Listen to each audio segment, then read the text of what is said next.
Այս գործի մասին ինչպես տեղեկացաք եւ ինչպես եք գնահատում։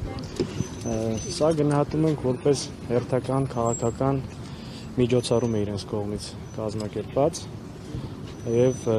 կարծում եմ սրանով չի ավարտվի, որովհետեւ սրանով չի սկսվել։ Ամբողջ գործիքակազմը փորձում ենք կիրառել, որպեսզի մեր կուսակցությանը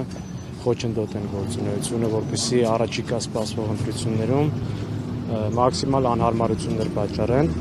սակայն կարող եմ պնդել, որ մենք միշտ գործում ենք օրենքի շրջանակներում եւ բնականաբար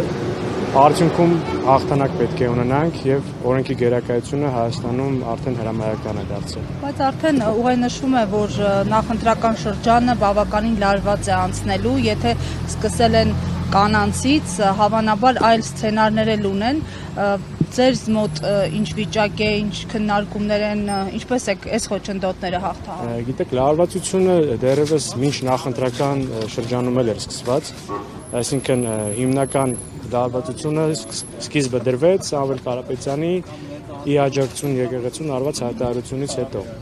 եւ տարբեր ինտենսիվությամբ այդ գործելավոճը շարունակվում է։ Նման ապօրինությունները մեր համար անսպասելի չեն, անկանխատեսելի չեն, որովհետև հաշվի առնելով արդեն վերջի 10 ամիսների փորձը, մենք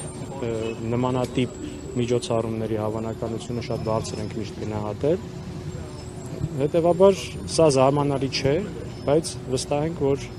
օրենքի գերակայությունը պետք է Հայաստանում լինի։ Այսինքն կարելի է ենթադրել, որ այսօրվանից այս քայլով սկիզբ դրվեց ռեպրեսիաներին։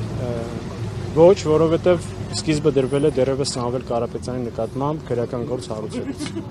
Սա ընդհանուր շղթային իմաստ է ընդհանրապես։